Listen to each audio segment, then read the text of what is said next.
Moi, j'aime bien exposer, que moi, ça me fait du bien au cœur. Si ces potentiels, ils restent endormis, c'est dommage. Oui, je suis un peu très fière de moi. Je ressens de la joie, ça me fait du bien. On doit trouver le potentiel artistique chez les gens qui fréquentent cet atelier. Topo. Le podcast où nos voix comptent.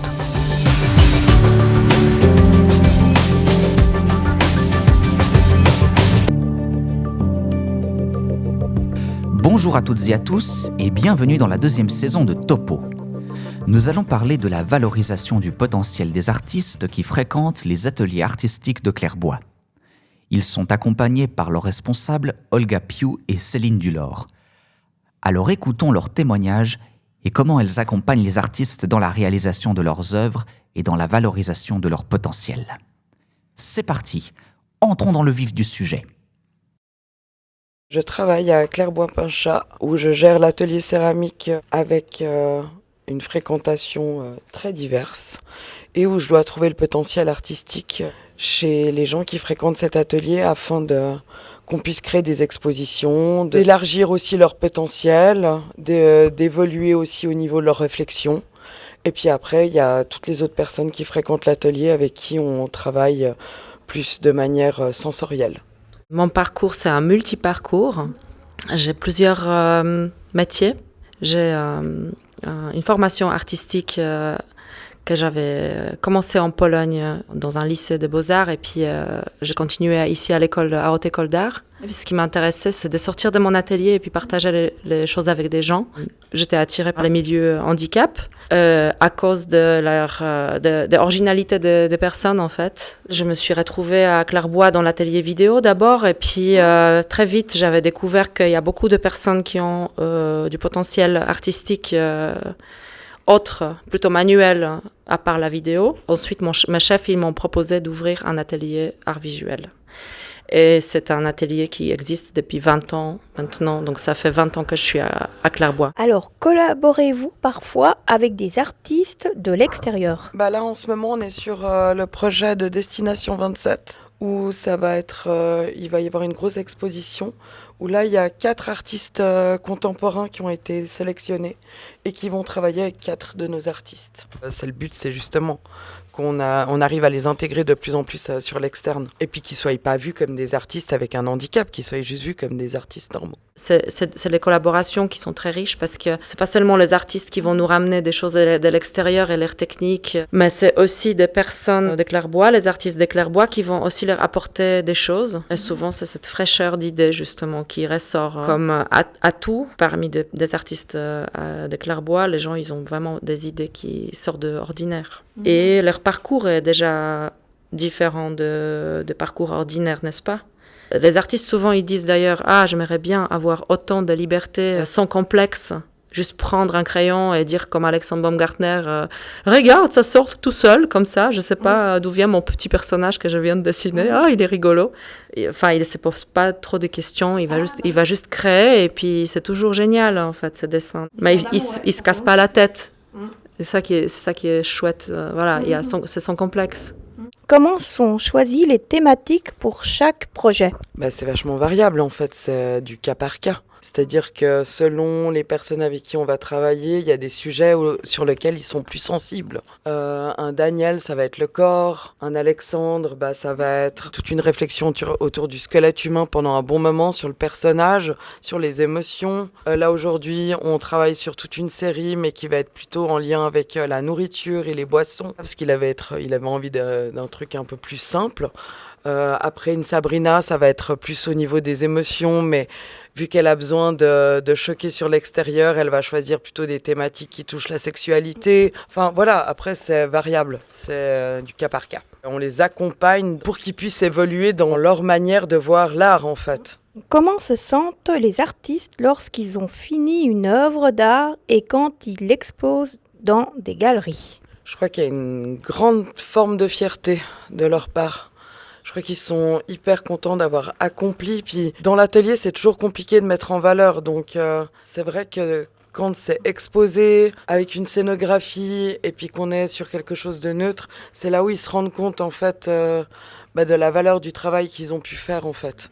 Alors après, c'est aussi une valorisation personnelle, c'est-à-dire que dans leur démarche, on arrive à un résultat, mais après, c'est vrai que c'est encore mieux quand c'est montré à l'extérieur, parce que du coup, c'est pas qu'il y a des jugements ou de la critique externe, mais c'est juste qu'il y a une vision sur leur travail, et du coup, c'est toujours plus chouette d'être en interaction. Moi, je pourrais juste être témoin, en fait, de qu'est-ce que j'ai vu, comment les gens ils se sentent, mais de ce que j'ai observé chez les gens, et c'est ça qui m'a permis de continuer, c'est ça qui me disait toujours, mais vas-y, ça a tout son sens, vraiment, c'est génial, c'est des moments de gloire, comme ça, de bonheur. Souvent, les gens, ils se sentent comme s'ils ont fait un parcours de 20 km. Tu le vois, ils sont épuisés, heureux, soulagés, que les gens ils adorent, ils sont contents d'être au centre d'attention, ils sont contents d'avoir leur moment de succès, de gloire. C'est quand même là le moment où on s'est dit tout ça, ça valait la peine. Mon sentiment, c'est que les autres, ils voient mes CV exposés. Après, plus tard. Que moi, ça me fait du bien au cœur. Moi,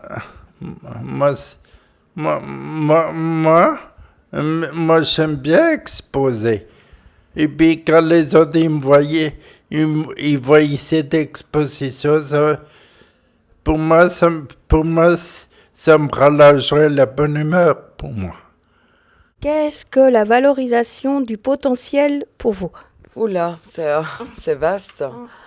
Bah, déjà qu'ils soient épanouis dans ce qu'ils font, et puis qu'ils comprennent bien ce qu'ils font aussi, parce qu'il y a des fois, selon les thématiques, on va essayer de trouver des choses ensemble. Un Alex, quand il arrive à se marrer, ou quand il arrive à sourire de ce qu'il est en train de faire, pour moi, je crois qu'on a un peu tout gagné. Le potentiel, c'est une chose, parce que tout le monde a le potentiel dans différents domaines. Par contre, si ce potentiel, il reste endormi, c'est dommage. C'est que le point de départ. C'est le travail qui rend le potentiel visible et qui développe, en fait. Donc, chacun peut devenir artiste, créateur. Ça demande beaucoup de travail. Les personnes qui participent à l'atelier, ils bossent beaucoup, même s'ils ne se rendent pas compte, peut-être, de tout l'effort, parce qu'ils sont portés par les rêves. Le potentiel, voilà, il faut le développer, ce potentiel. C'est comme une petite graine, un petit noyau. Et à partir de là, pour que quelque chose éclose de ces potentiels qui se développent, il faut mettre du sien, il faut beaucoup d'énergie, il faut les matériaux, il faut la place, il faut plein de choses. Nous voici au vernissage de l'exposition Métamorphosis à la galerie Ruines aux eaux vives dans le cadre de la biennale de Out of the Box. Voilà le témoignage des personnes qui ont eu le privilège d'être présentes à cet événement. Ok, c'est parti.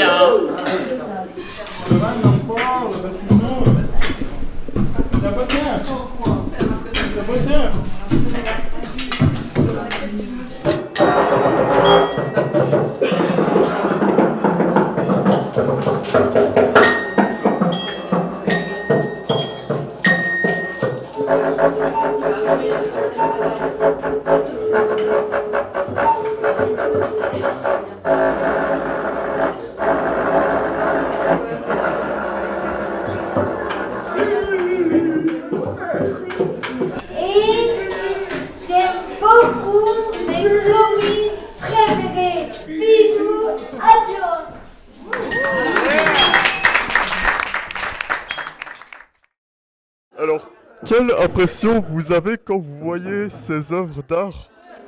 Les impressions, c'est super cool de voir plein de choses. C'est très touchant et puis je vois qu'il n'y a pas de limite à la créativité. Les créations sont très variées et c'est un moment unique. On voit les gens fiers d'avoir créé leur instrument. Et ça, c'est très beau. Pour eux, pour les amis, pour la famille. J'espère en voir encore un peu parce qu'on a très peu vu pour l'instant. Je trouve ça vraiment super original. Il y a eu beaucoup de travail et puis chaque œuvre est différente. Il n'y en a pas une qui se ressemble. C'est vraiment super agréable à voir. Je m'intéresse à tout type d'œuvres d'art artisanales et surtout sauvages. Je suis assez impressionné de voir ce que le public polyhandicapé est quand même capable de faire en termes d'œuvres d'art. Et surtout le résident avec lequel je suis là aujourd'hui, Salvatore Sortino, il a une pathologie qui ne lui permet pas de bouger ses bras. et il arrive quand même à faire des super dessins et je trouve ça assez impressionnant. On a tous ce potentiel-là dans différents domaines. Parfois, les gens ils disent « moi, je sais rien faire », mais c'est pas vrai en fait. Il faut juste creuser, adapter les matériaux. Et c'est ça que j'ai vu chez les personnes. Je me suis dit, eux, ils ont énormément de potentiel, endormis parce qu'il n'y a pas encore d'atelier d'art visuel, mais peut-être si on leur donne le matériau puis on va prendre le temps ensemble, ça va se développer, ça va fleurir ce potentiel. Et c'est ce qui s'est passé finalement. Par exemple, pour Koba, si j'ose parler pour elle, sa famille, c'était une inspiration. Elle voyait tous ses cousines se marier, une après l'autre. Finalement, elle a cousu sa voile de mariée à l'atelier. On n'espérait pas qu'elle va se marier. Mais c'était un des éléments qui a renforcé son autodétermination pour parler à ses parents, présenter les voiles de mariée, dire « moi, je vais me marier, j'aimerais bien réaliser ses rêves ». Et puis, voilà. Quel type d'art et quelle technique vous proposez aux artistes ? C'est aussi une multi-piste parce que ça dépend strictement de personnes qui fréquentent l'atelier, la technique qu'on va utiliser. Ça veut dire que la personne, elle a une idée, son rêve est construire une sculpture, par exemple, en fausse fourrure. Et puis moi, j'ai jamais appris à faire les sculptures en fausse fourrure, donc je vais devoir découvrir la matière, ramener la matière que la personne a souhaitée. On va ensemble, en fait, réfléchir par rapport à son rêve, son image de sa sculpture ou son objet. On va essayer de voir comment on peut la construire, comment je pourrais juste accompagner la personne dans son travail. Donc je vais moi apprendre beaucoup de choses et puis la personne elle va aussi apprendre et puis donc le matériau il peut être très variable selon le souhait de chacun. Ça dépend de son projet, de projet de chaque artiste. Mais à la base, les matériaux, c'est art visuel, donc c'est les dessins, la peinture, les graphismes ça peut être aussi la gravure, sérigraphie, tout ce qui est image fait main en fait, le croquis, l'écriture aussi. Ça peut être la photo. En fait, c'est un sort de collage de différents matériaux que je propose, un éventail de matériaux que je propose pour que les gens ils puissent choisir exactement ce qu'ils ont envie et ça peut donner des œuvres réalisées avec plusieurs techniques. Nous sommes allés à la rencontre des artistes de Clairbois qui nous partagent leurs ressentis au moment de la création des œuvres et l'importance de voir leurs œuvres exposées. Vous exposez actuellement vos œuvres à la Galerie Ruines à Genève dans le cadre de la Biennale de Out of the Box. Ça veut dire, Doc, on a fait du matériel recyclé pour le thème, c'est sur la musique, avec le matériel recyclé. Qu'est-ce que vous aimez dans l'art ? Dans l'art, un peu tout. J'aime bien faire la peinture, j'aime bien faire du dessin, j'aime bien faire des sculptures. Pour moi, j'ai ma nation, j'aime faire de tout. Ça veut dire inventer des petits bonhommes de tête. Esther, que fais-tu comme œuvre à l'atelier d'Olga ? En fait, moi, je fais des masques avec d'autres couleurs. J'ai fait aussi de peinture aussi, avec Olga. Et pour moi, c'était intéressant. Après, j'ai fait un atelier en verre avec Valérie. Et après, je fais un personnage sur le peinture en verre. Oui, elle est un peu très fière de moi. Et maman, elle est très contente. Est-ce que tu as l'impression d'être mis en valeur lorsque tu exposes tes œuvres ? Oui, je suis exposée là-bas avec Olga. Pour moi, ça c'est important. Qu'est-ce que vous aimez dans l'art ? J'aime un peu de tout. Le dessin et le verfusing. Lorsque vous créez une œuvre, qu'est-ce que vous ressentez ? Alors, je ressens de la joie. C'est calme. Et puis ça me fait du bien. Qu'est-ce qui vous inspire quand vous créez ? J'essaie de choisir ce que j'aime. Ça peut être des animaux, des dessins animés que j'aime bien, des films. Qu'est-ce que vous ressentez quand vos œuvres sont exposées ? Alors moi, les œuvres sont exposées certaines œuvres ont été exposées chez moi et j'ai ressenti de la joie parce que je suis fier de montrer mes œuvres à ma famille. C'est peut-être le matériau justement c'est l'originalité de ces personnes qui travaillent, qui va définir les matériaux qui sont aussi originaux qu'eux. Donc en fait, les matériaux, ils sont un peu hors de commun parfois. Il y a les œuvres qui sont réalisées en chocolat. Parce que peut-être d'autres personnes qui pratiquent l'art classique, ils vont moins avoir ces idées-là. Et les artistes comme Sabrina Renlund, ils vont avoir ces idées-là, de construire des choses avec des matériaux un peu hors de commun. Où les œuvres vont être même comestibles parfois.